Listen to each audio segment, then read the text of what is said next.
Hello everybody. In this video I will be talking about the period that the Beatles spent in the studio recording the album Let It Be. There is of course a wonderful documentary about this called Get Back by Peter Jackson. I really think that's a great documentary. And when I saw it, I thought, well, we have almost a month here of things happening in the studio. And wouldn't it be interesting to look at the movements of asteroids that are related to the stuff that's happening in the studio? Wouldn't it be interesting to look at the starting date of this process, which is the 2nd of January 1969, and then track the movements of the asteroids all the way up to the 30th of January, the Rooftop Concert, and then the final day?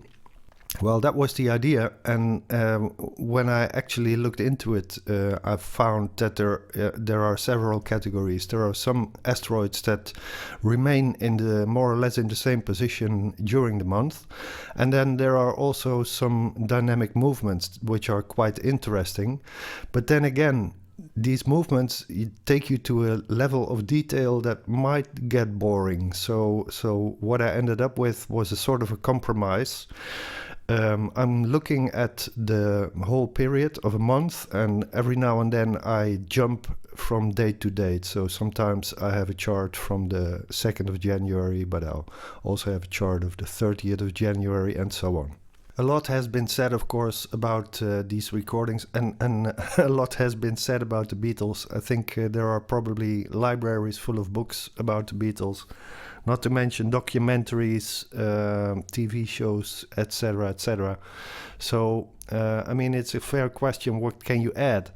And actually, if I'm completely honest, I mean, if you are both a Beatles fan and an astrologer, there's a gold mine here. It's really incredible. There's so much stuff that you can find about the Beatles that I could easily spend the next 3 years doing nothing but analyzing Beatle charts, you know, related to the Hamburg days or the whatever period. I'm not going to do that because I have other plans with my time. But if you are both an astrologer and into the Beatles, I can only recommend this subject because it's you will be rewarded. You will definitely be rewarded when you dive into it, especially using asteroids. I mean, there's so much stuff, and it clicks so wonderfully that it's actually very good stuff to practice on. So, having said that, what do I focus on in this video? What part of the Beatles story is being scrutinized here? Well, I think we should split it in two things. One thing is like the organizational side of the Beatles, the group disintegrating, the business stuff that they had to take care of when they were all realizing that the end was near, so to speak. And then there is the purely musical aspect of Get Back, of the inspiration, the stuff that is in the lyrics, in the performances. And well, because it's asteroids that I'm looking at, you also get this level of detail that is unusual for astrology. I mean, it is totally, you cannot compare it to planetary astrology, the detailed stories that you get. And I just wanted to show a few of those that are really, let's say, B-roll for this documentary, but I wanted to include it anyway, just to show you that if you search for certain things, you can find them easily. Let's start by introducing the cast of characters that appear in Peter Jackson's documentary. And now I'm not going to be exhaustive. For example, Glyn Johns will be mentioned, Alan Parsons not. That's not a very big deal. I mean, we should concentrate on stuff like the Beatles, Asteroid, the Asteroid for Lennon, for McCartney, for George Harrison, and Starr. Do you see, by the way, that they have consecutive numbers, these four, Lennon, McCartney, Harrison, and Starr? And as you can also see all these pieces of rock were actually discovered after the fact. But that's something I've gone into before. Here are some asteroids that are maybe not all completely obvious to everybody. King is officially named after Dr. Martin Luther King. Clapton is the personal asteroid for Eric Clapton, the guitarist. Linda is also the official asteroid for Linda McCartney. Elvis, yeah, you guessed that right. Sellers is the official asteroid for Peter Sellers, who makes a very short appearance and actually is not that important for the story, but for being a bit complete. Spector, I will not be analyzing the role of Phil Spector in Let It Be, but I thought I'd mention anyway that Phil Spector actually does have his own name asteroid, as does Chuck Berry and Yoko Ono. And then I always use additional asteroids that also work just fine. In the case of John Lennon, there is no good secondary asteroid for Lennon, but there are 4, you see them here, that can be used for his first name. Paul, there's 2 maybe need explaining. Paula Ladd. Lad is that Liverpool word for a guy, a person. Mecca is actually a nickname for Paul McCartney. And you see McCarthy, that works just fine. George has two extra asteroids, and of course there's also George Martin. But I think George, in this case, is really about George Harrison, not about George Martin. And that's, if you ask me, can you prove that? No, of course I can't. But that is the feeling I get. And then an ugly sounding one, Ring Lab for Ringo, but it works. And Stark... Ringo's last name was actually Starkey, so it's not that strange to have Stark. And Ono, Yoko Ono, there is an asteroid named Yoko, and there is one named Ono, which is a bit funny because it also has the connotation of oh no, like problems. And then George Martin, I had really had great trouble finding him, and that's maybe not so surprising because his role is really in the background in Get Back. He's a kind of an executive producer who doesn't do that much. Because remember the theme of the creative theme for the Beatles, the way they approached the project was to do no overdubs. So that immediately reduces the role of George Martin considerably. But who we can find is Glyn Johns, and he is taking over the position behind the mixing desk, and he also seems to be more in the role that was traditionally for George Martin.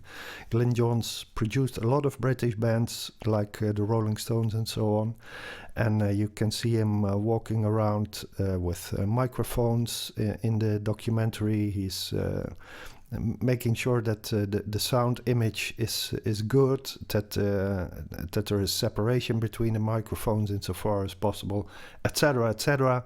So, in a nutshell, Glyn Johns is more important than George Martin behind the desk, and there is a asteroid that is actually called Glyn Jones, which is a very close to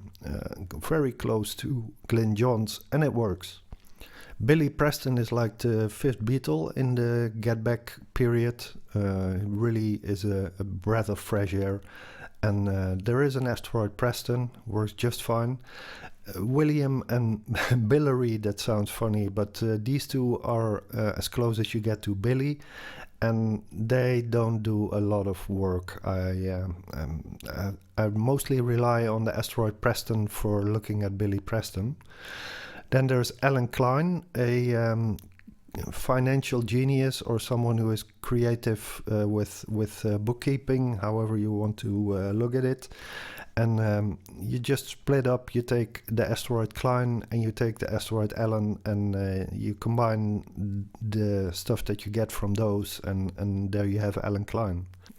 And then there's Robert Fraser. I have to say, before I started this project, I had never heard of him, but he seems to be quite a person. There's a book was written about him, and he had a nickname, Groovy Bob.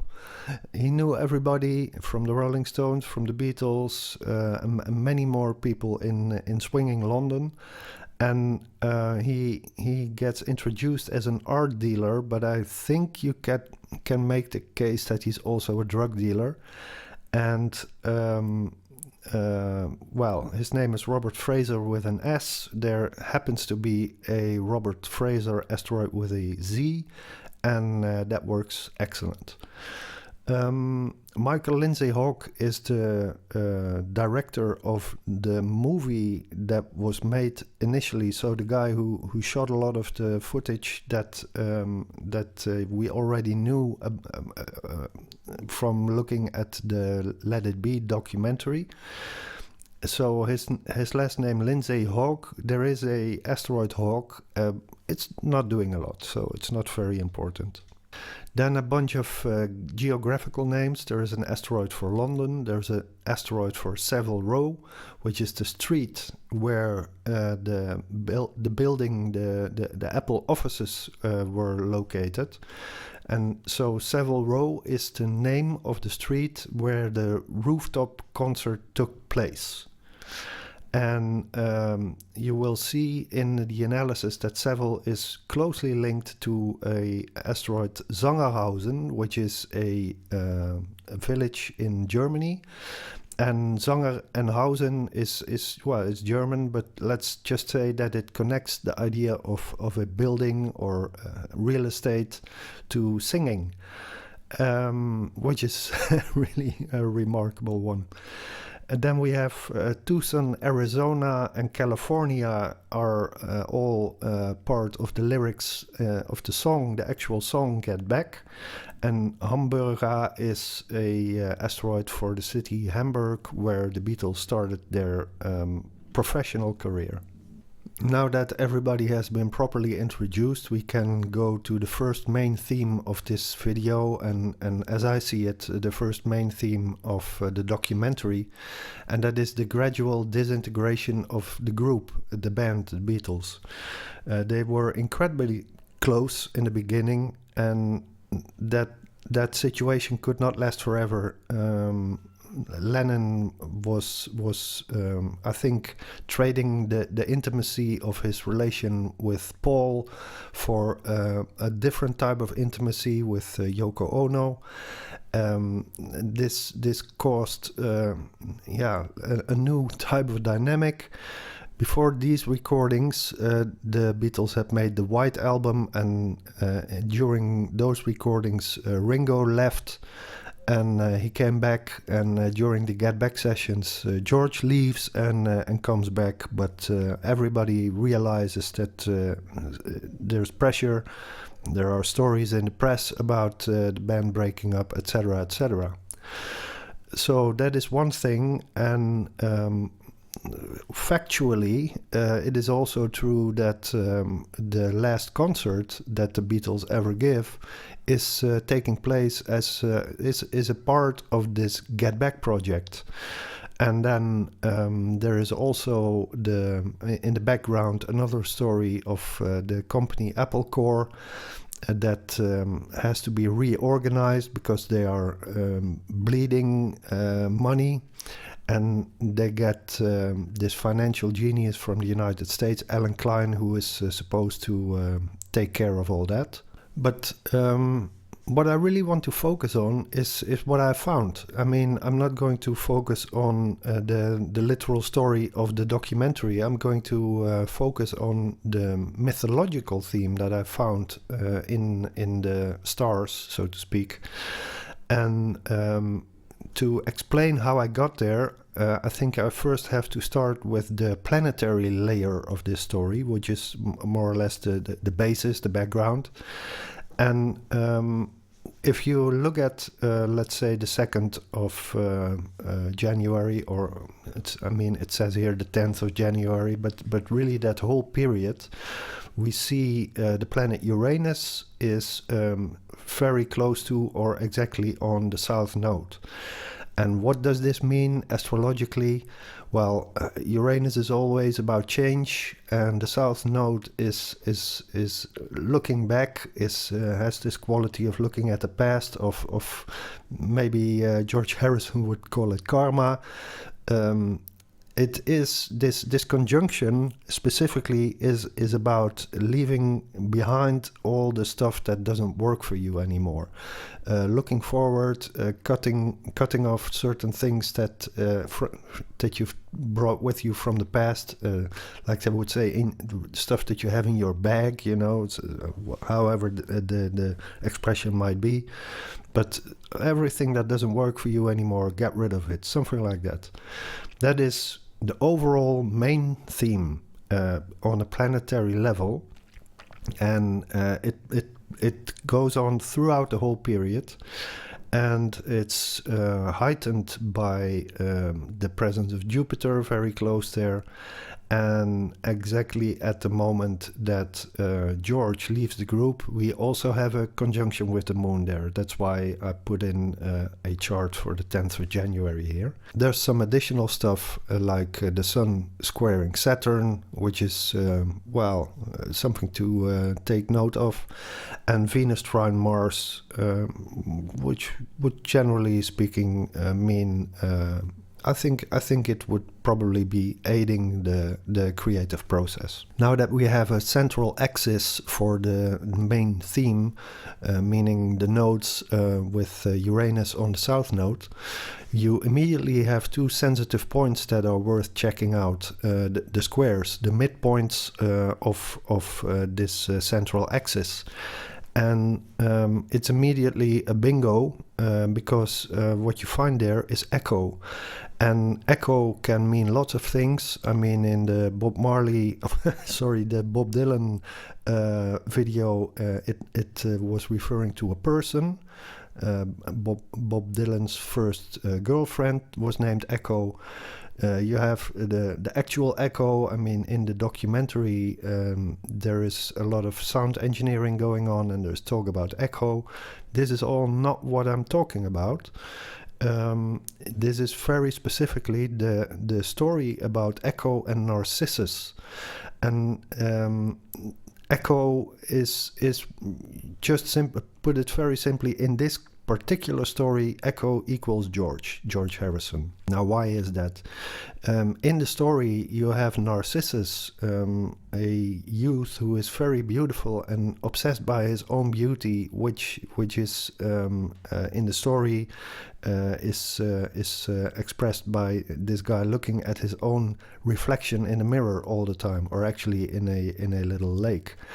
And Echo is frustrated. She was punished, I think, by Hera for doing naughty things, and the punishment was that she could not speak her own language, her own words. She could not speak her mind. The only thing she could say was the last word that someone else would say to her. And if you think about it, this is the position that George Harrison finds himself in as let's say, the frustrated songwriter. He, in the beginning of the Beatles, it's totally obvious that Lennon and McCartney are driving the hit machine, so to speak. But George learns a few tricks of the trade, and actually turns out to be a great composer in his own right. And in his opinion, Lennon and McCartney are not listening to him. And so George is forced into this position where he has to repeat the words of Lennon and McCartney, so to speak, in the sense that they tell him what he has to play. So finding Echo was very easy. find some other asteroids there that give it a little bit of extra flavor, like Spartacus was a leader of a slave rebellion. Liberati is also about liberation, and then there's also grief there. That's all coloring the situation that Echo or George finds himself in.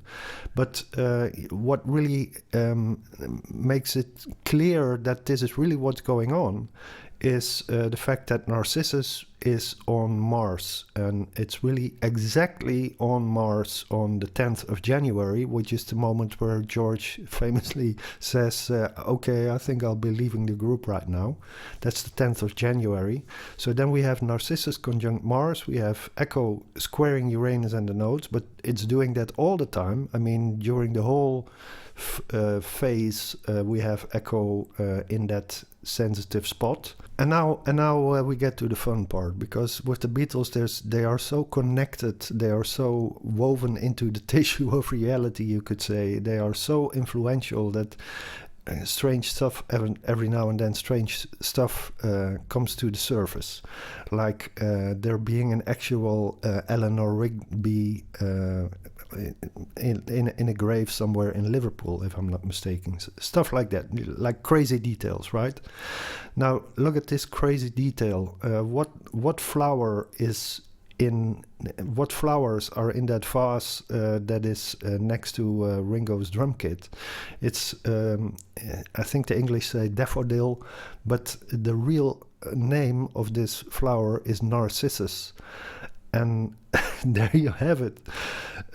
This is how connected the Beatles were, and what you should think of. I mean, it's clear who Echo is, and when you look at, for example, this painting of Echo and Narcissus, you should think of the youth staring at his own image. You should think of him and his image as both Lennon and McCartney. Who is who doesn't matter, but that's really the situation that you have here. And then there are a few more details. One that is especially clear is Paul conjunct Boss. I mean, the other one, Paula Ladd, conjunct Uranus and the nodes, that's open for interpretation. You can, I'm not going to say that I have a definitive interpretation of that position, but Paul plus Boss is totally clear.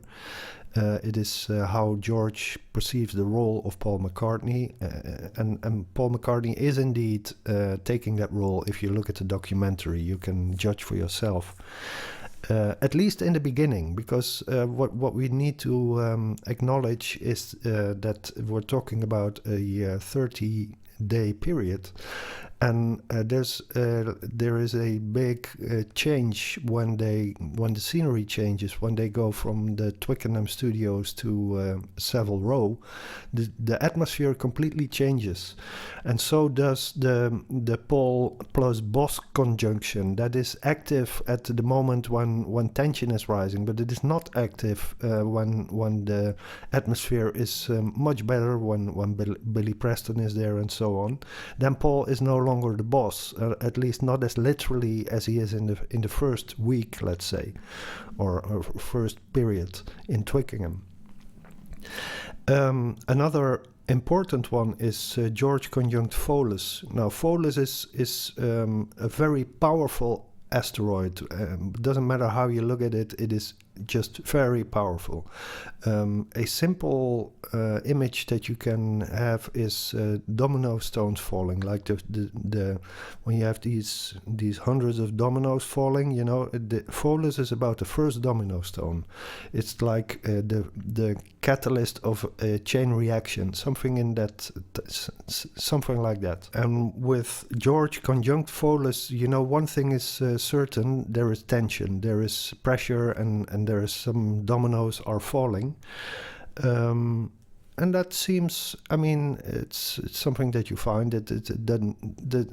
with hindsight, it seems like an obvious conjunction, like, let's put it like that.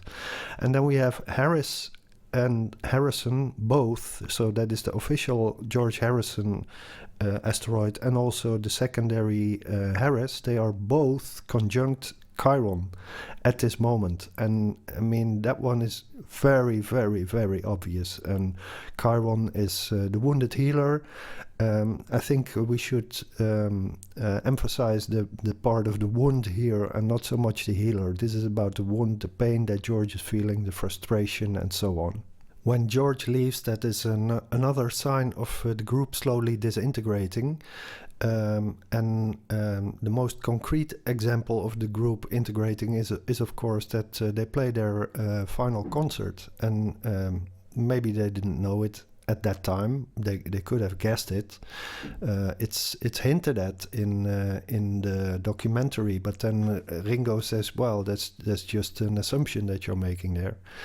But if we look at the asteroids, then I have, thanks to my investigation of Bob Dylan, I've discovered a new asteroid that is actually really good for looking at a final concert, and that is Tourminator.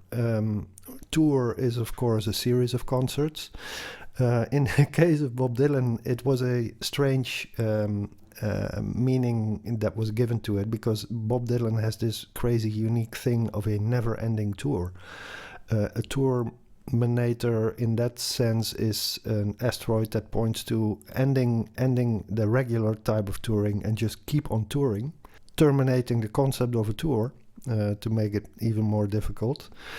In the sense that it is that I would explain it here, it would simply be the end of touring, which is the exact opposite of what it represents in Dylan's case. So we look at the 30th of January for this, and Tourminator.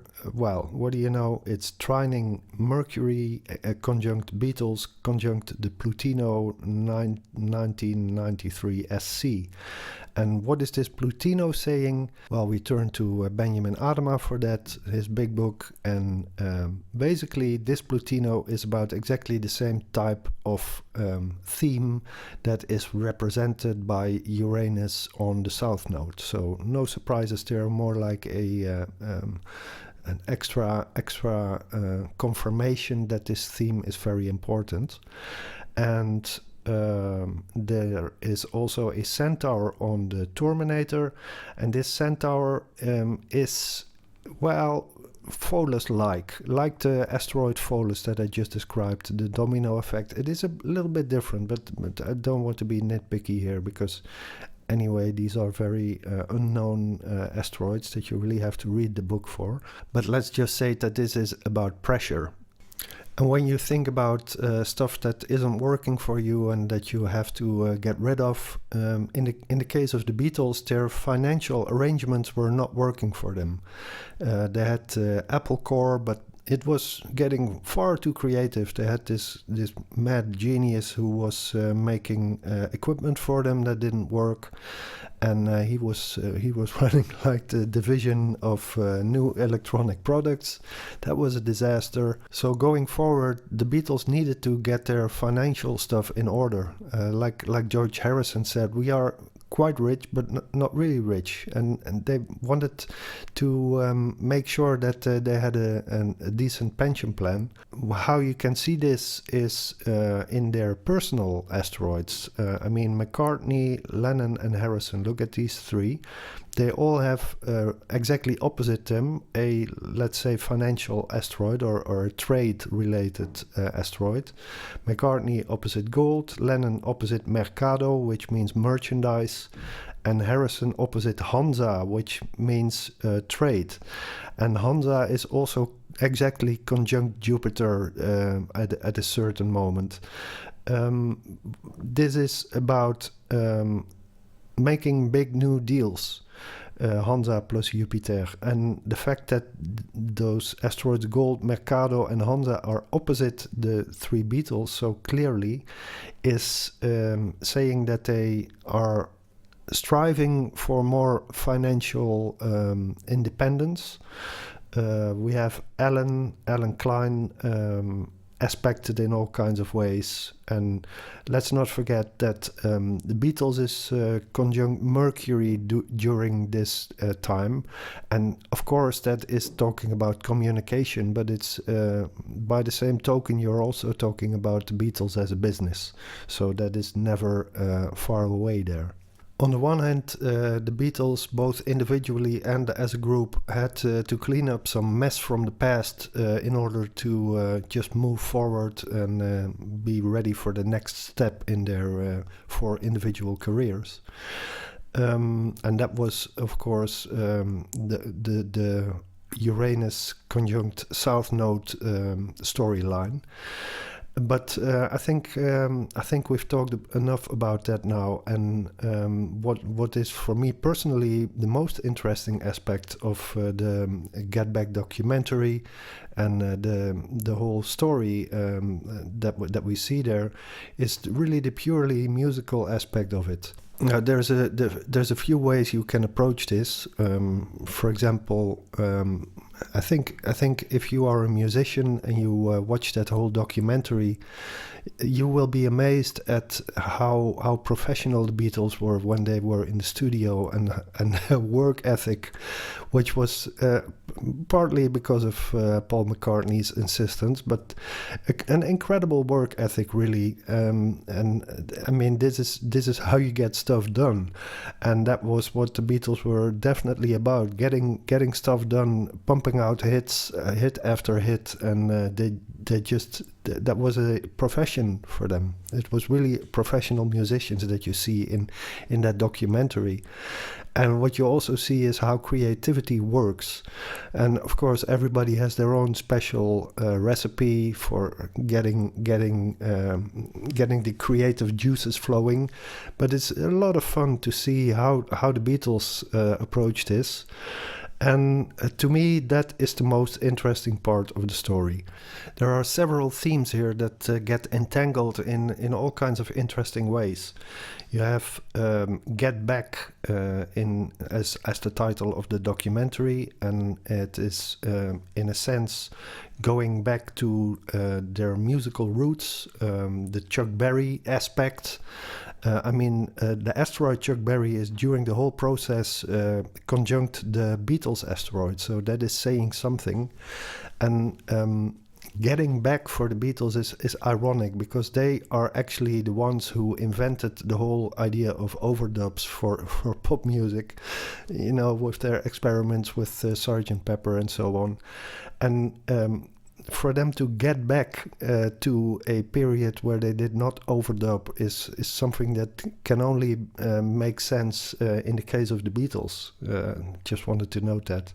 But these two simple words, get back, they convey even more meaning beside the idea of going back to the rock and roll roots and no overdubs and so on. Get back is also get back to where you once belonged, and it's about a journey. And when you talk about journeys, the Odyssey is never far away. Get back to where you once belong, coming home. If you combine that, it becomes even more of an Odyssey type of thing. And when you add, I've seen that road before, it always leads me to your door. I get very strong Odyssey feelings. And as we will see, that theme can indeed be woven into the whole picture. But let's start with what to me is probably the most intimate moment of the whole documentary. The moment that Paul creates the song Get Back by jamming on his bass guitar and chanting some melody, I would say, and indeed the Asteroid chant is coming into play here. So you see Ringo and George are yawning, and Paul is reaching for something, and then suddenly everything gels, and bang, there's a new song, another one. What is happening in the sky at this moment? Well, we have the asteroid Orpheus, and Orpheus is like the best musician that the Greek pantheon has to offer. And I think actually, I did not research this properly, but I think that Orpheus is probably just a stand-in for Paul McCartney, and I wouldn't be surprised if it returns at other moments when he makes other great songs. And then we have Tucson, and that is of course Tucson, Arizona. You have to know that this place was quite important for the McCartney family, I should say, because Linda McCartney studied there. Little Heather McCartney, who makes a wonderful appearance later on, she was born there. So there is a relation, a clear relation between Paul McCartney and Tucson, and I think that's important to remember when I say that Tucson is probably the significator for the song Get Back. And we will see that later on, some more evidence for that. But anyway, we have Orpheus and the great musician, and Tucson, the place that is mentioned in the lyrics and is also important for Paul. And then we have some more asteroids that set the scene. Clotho is one of the three Moiras, is the one who starts stuff, is the beginning, the egg, the start of something new. And that one is opposite Paula, I should say. So Paul striving to make something new. Then we have McCartney trining Venus, which is always good.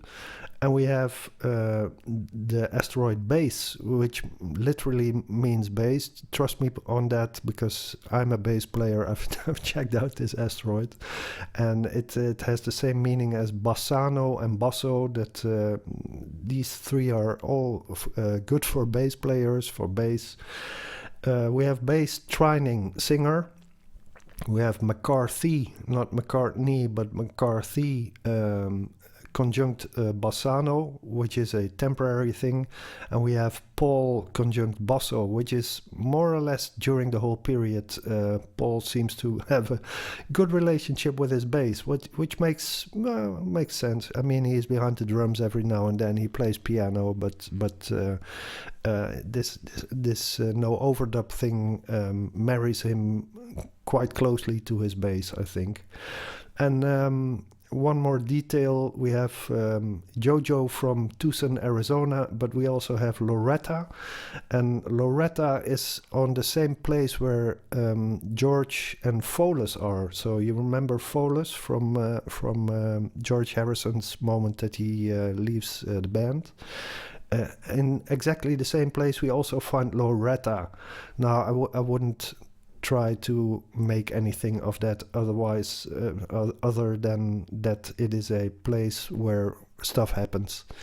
And Loretta is a little part of that story. And the funny thing is, I actively searched for asteroids that mean get back, that can have this meaning. And I could not get any further than asteroid go to, like in the sense of going somewhere, get back, go to the place where you once belonged. And that one is actually trining Loretta and Folis. That's a fun little detail.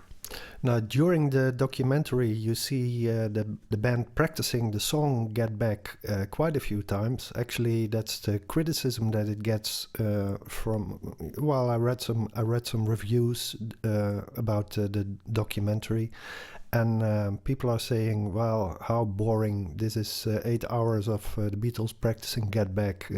Give me something more interesting than that. But I think this is where the musicians in the audience will disagree, because this process of getting the groove right and everything, and getting the piano in and all that is what, at least for musicians, makes this really, really fascinating stuff.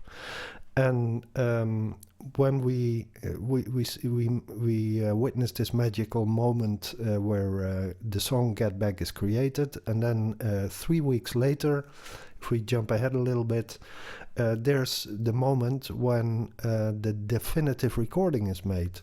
Now, In astrology, birth moments are, of course, important, but you have a birth and then you have another birth. So the birth of the idea is what we just talked about. And then the birth of the recording is, on a moment that the asteroid Tucson is exactly, but so exactly that it hurts, it's exactly conjunct the galactic center. And I think that's significant. So when we look at this moment, we see some more stuff, some stuff that is there all the time, like the Beatles conjunct Chuck Berry. But I think this is also the moment to mention Glyn Johns, because he is not unimportant in this whole recording process. And the recording in itself is there is trouble, and there are a few asteroids that point to this trouble, like Sado, which is about very unpleasant things that happen to you, that hurt you. We have pain. We have tape, which stands for recording, conjunct Saturn. And we have more of that stuff that shows that things are not going as smooth as you would hope. In the first part of the documentary, when they are in Twickenham, there's just all kinds of general complaints about the acoustics and so on. But even in the new place at Savile Row, this studio is being hacked together in a weekend, and people are trying to experiment with the acoustics, with the setup of the microphones, etc., while the Beatles are already have written already enough stuff to say to Glyn, come on, start recording, we want to see that red light. And this is also the moment when they start referring to Glyn as Glynis, which is slightly annoying perhaps for Glyn, who is a famous producer by then and who dresses incredibly, as everybody has noticed who saw the documentary. But what you see is that Glyn Jones is squaring tape, and I think this is really a part of the story, because he has difficulty finding the right sound. He has a limited amount of time, and also his mixes that he will make will finally not be approved by the Beatles, and then you get the whole thing with Phil Spector. But anyway, at this moment when we are witnessing the definitive recording of the song Get Back, Glyn Johns is not really in a happy place, I think. And on the other hand, Tucson exactly conjunct the galactic center, and that would confirm for me that this asteroid is the significator for the song Get Back.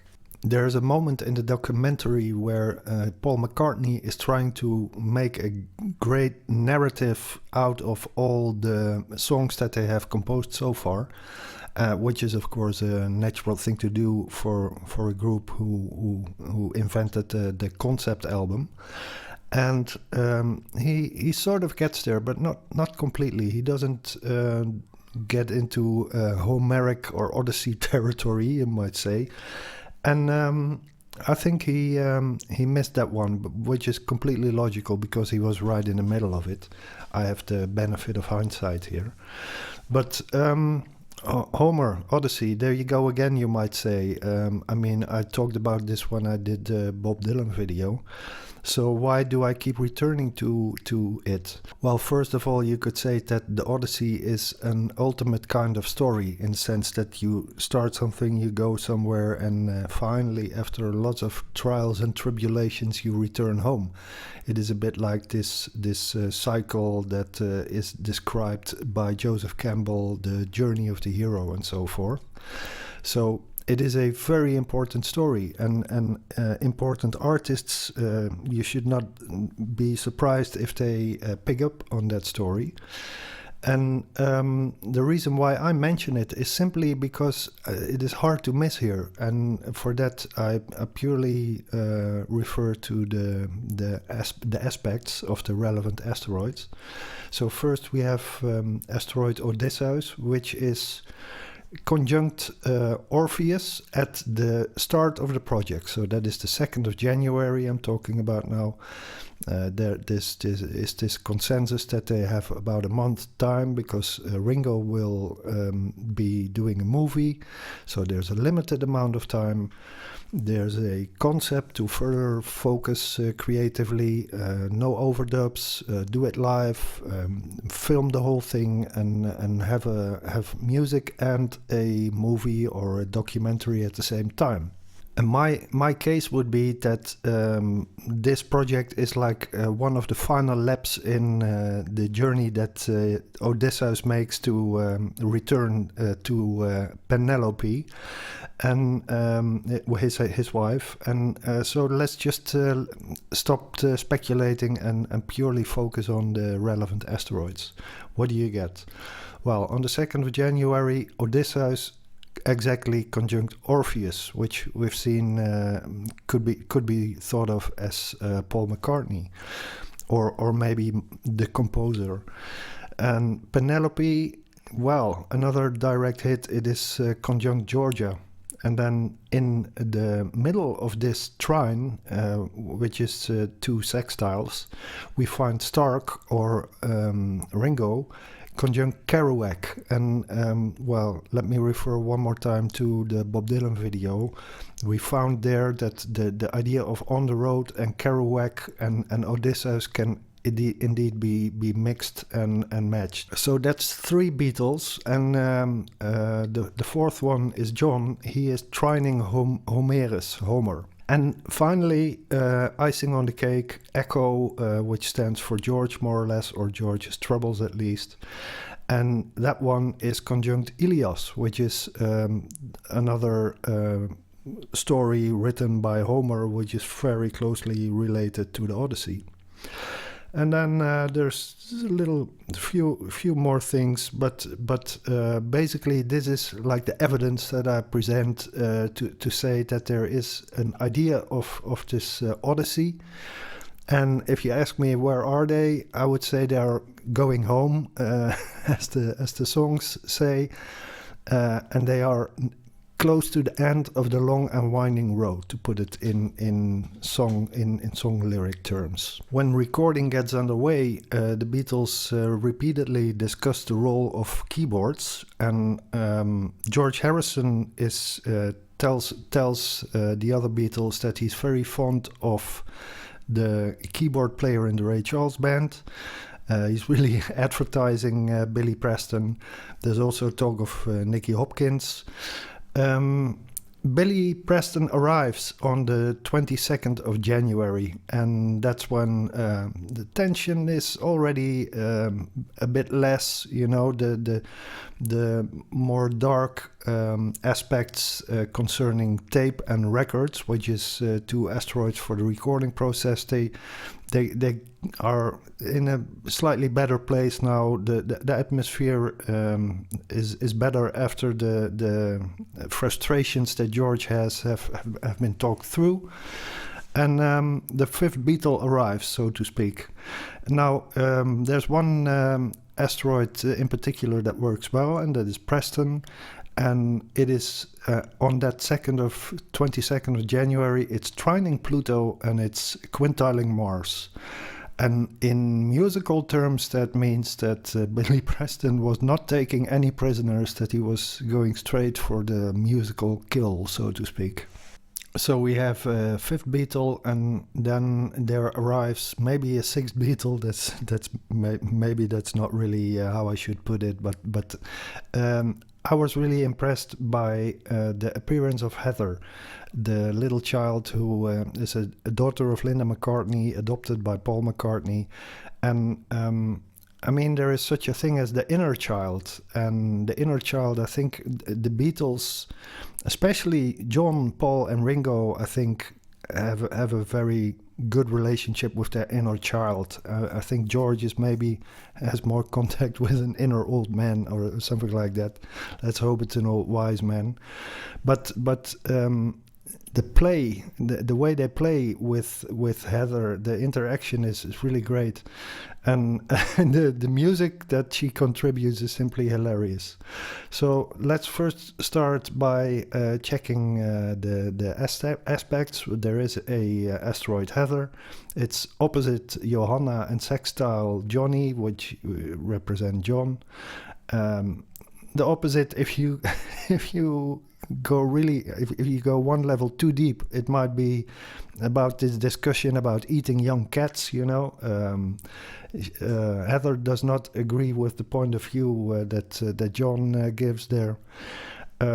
Also, Heather is trining Star, Ringo Starr, and trining Yoko, and there is one aspect that really tells the story in as far as I'm concerned, and that is Child, which is a very logical choice of an asteroid to look at, but it is also exactly conjunct Yoko Ono, and this makes perfect sense in what happens, because Heather, for her, it's just one big playground. For her, it's an opportunity to, let's just say, show off her musical skills. And she helps Ringo with the drums. But then there is this moment when Yoko starts to do her Yoko yells, her screaming bit. And the way Heather takes it in is really one of the best moments for me in the whole documentary. The faces that Heather pulls when she hears Yoko go on that screaming bit, and of course she realizes she's not like horrified, because she immediately realizes that here is an opportunity for her. She thinks, I can do that, and of course she does. So that's what happens. That's my interpretation of the conjunction of Child and Yoko Ono. But there's one more thing I have to add here, because Child, later at the moment of the Rooftop Concert, Child is exactly conjunct Sun. And that made me think, because the Beatles are all about youth. The start of their explosive journey, She Loves You, and those tunes were made for young girls. And it's youth, it's the sound of youth. When they do Sgt. Pepper, they speed up the voice in order to sound younger. Stuff like that. It's also what Phil Spector knew very well, that you need to capture the sound of youth if you want to sell music to young people. And an inner child is just a very important part of that, I think. And so this visit of Heather and the position of Child, it made me realize how important the idea of an inner child was in the whole concept of the Beatles. In the first part of the documentary, the Beatles seem to be discussing a TV show or something like that, with a speech in it by Dr. Martin Luther King, and they praise his musical delivery. Of course, there's a lot of jamming going on during all the sessions, and there's this song, I've Got a Feeling, and somehow that morphs into I Have a Dream. There's some jamming going on that theme. So a Martin Luther King inspired jam, if you like, and that's what I want to get into now. So first, the lyric, it is John saying that he has a dream, just like Martin Luther King, and the best translation of dream in asteroid language is somnium. And now I immediately had some difficulty accepting that was the whole story, because as most of you will know, John Lennon was also high on various drugs and had a serious heroin habit. So I wanted to be sure that this somnium was not drug induced, and it is not. I can tell you. So during most of this period of a month, Lennon and somnium are actually conjunct.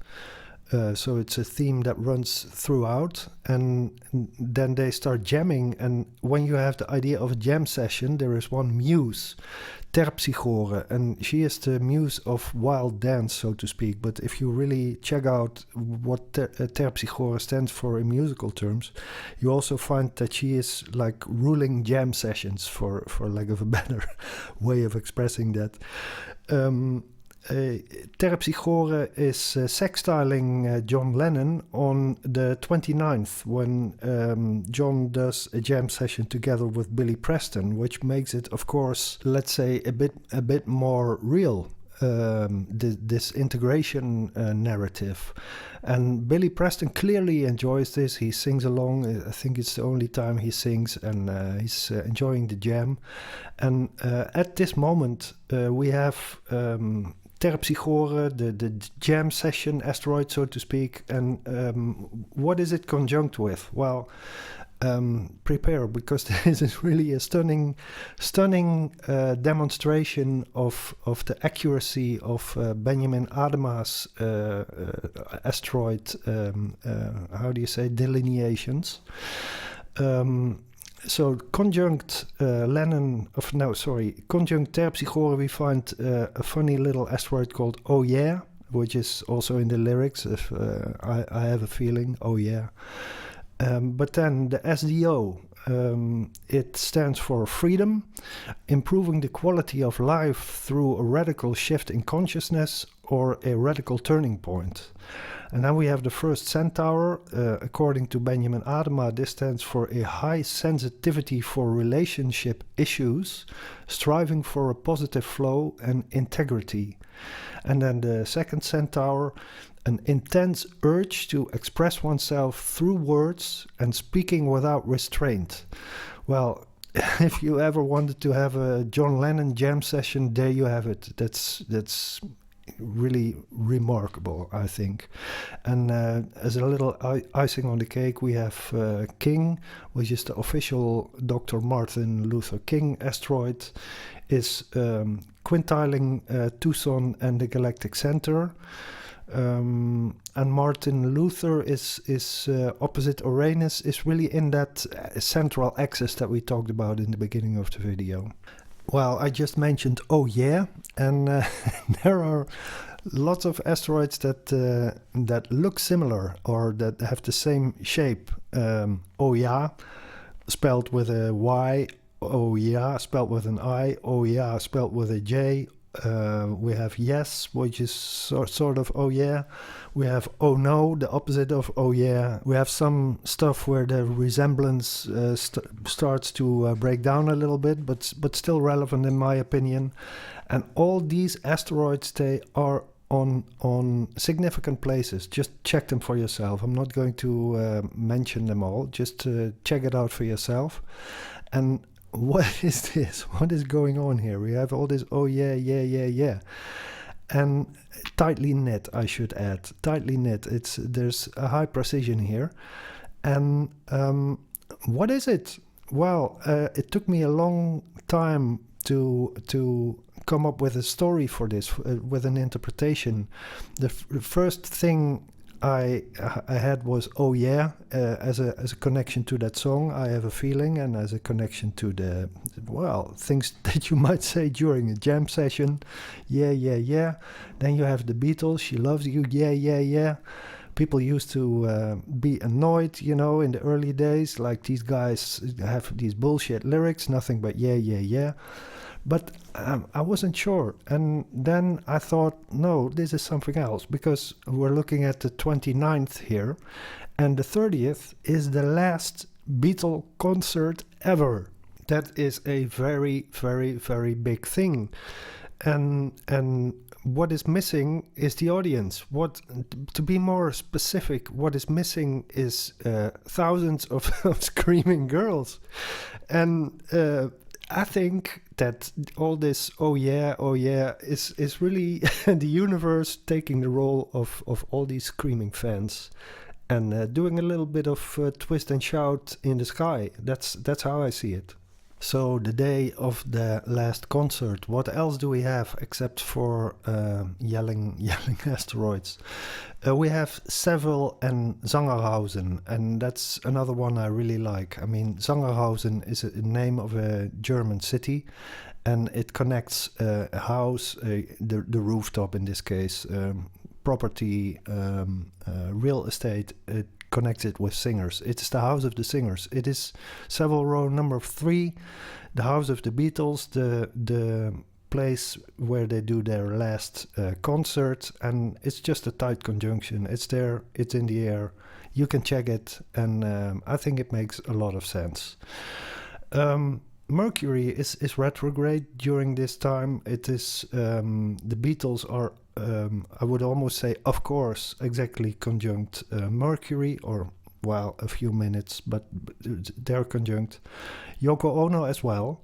And maybe this has to do with the fact that the newspapers are writing a lot about the relationship of John and Yoko. That you can also see that in the documentary. Sun and child, I mentioned that already. The child conjunct the sun. I would not have thought about this if I hadn't checked out the role of Heather in the documentary. But looking back, it makes sense to me, the role of the inner child, like I said.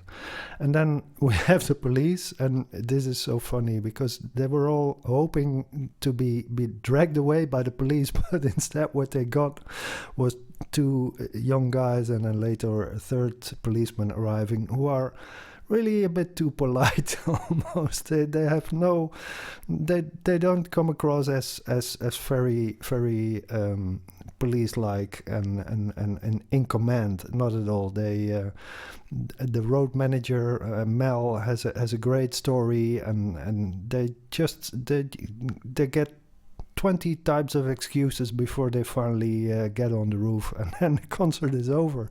So the police was very polite, and it's squaring Nessus, meaning Nessus is invading the place, and the police is squaring Nessus. If it would have been conjunct Nessus, they would have probably pulled the plug on the concert, or how do you say that?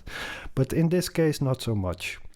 Finally, roof. How do you find a roof using asteroids? Well, it was quite difficult. I did see RUFF, rough.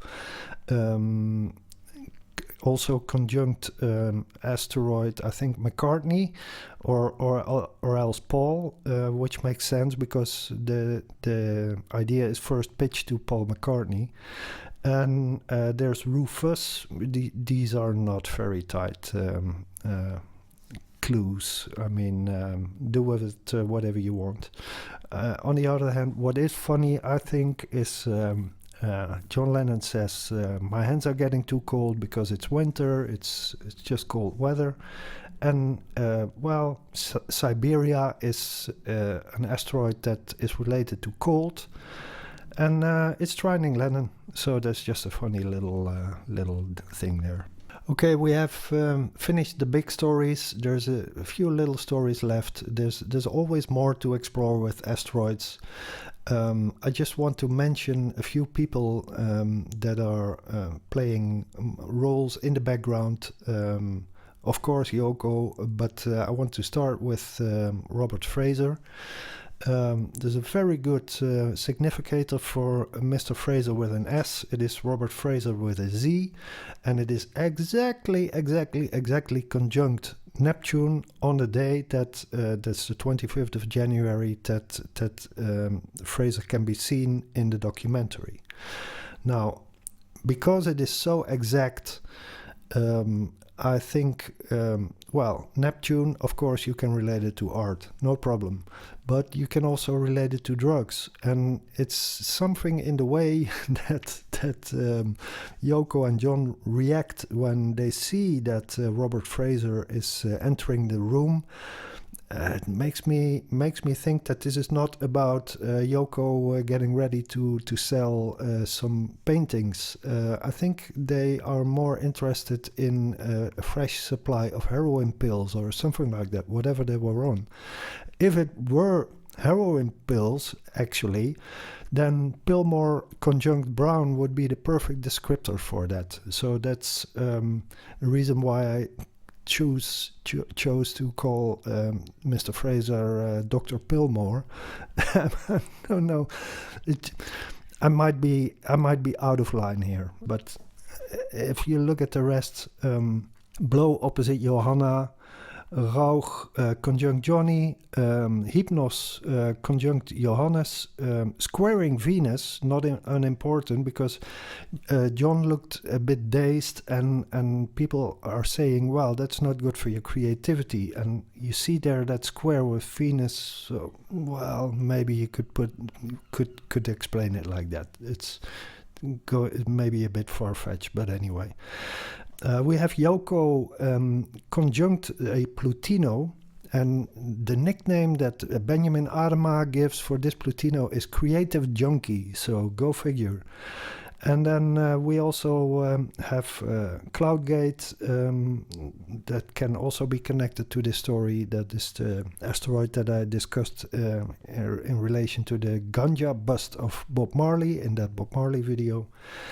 I mean, it is obvious that John and Yoko are in their own little drug-fueled world. And I think Robert Fraser has something to do with that. This is not evidence of anything, but, well, maybe you should just draw your own conclusions. And then we have Mr. Alan Klein. People who know the Beatles story will know how important the role is that he is going to play in the future of the Beatles, or the disintegration of the Beatles, however you want to put it. I just want to point out two things here. We have two asteroids, one Alan and one Klein. Asteroid Alan is conjunct Venus, opposite Pluto, and Klein is squaring the nodes. So with Venus we have the theme of money, with Pluto we have the theme of a radical change, and with the nodes we have the idea of trying to make a fresh start, but really making a mess out of it. You could easily put that in this pattern. And finally, Yoko. There was a lot of press about the relationship between John and Yoko. You see it in the picture here. The Beatles are reading one of these articles. The narrative is, of course, that Yoko is a cause for the Beatles breaking up, but I think it would be much more accurate to think of Yoko's presence in the studio as a symptom and not a cause. I think it has to do with the intimacy of the relation between John and Paul. I think John needed a wholly different type of intimate relation, and he wanted Yoko there, and I think he didn't care too much that she was annoying in some sense, because frankly, as a musician, if I had the chance to sit in there, I wouldn't even sit there. I would keep my distance. But of course, these two were living in a bubble inside a bubble inside a bubble. So that's simply the way it was. And how does this get translated in asteroids? Well, you need to know a little German. Brecher means to break. And that one is trining Yoko, and then you have Brecht, Bertolt Brecht, but that is breaking, and that is conjunct Yoko.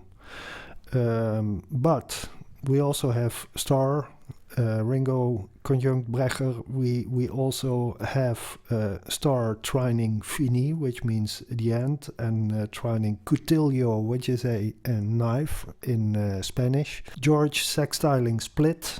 There is all kinds of stuff going on. And what you see with Brecht and Brecher is, in my opinion, not pointing to Yoko breaking up stuff, but the narrative that Yoko is breaking up stuff. It's like I said in the Bob Marley video, you have facts on the ground and you have narratives about these facts, and Asteroids address both.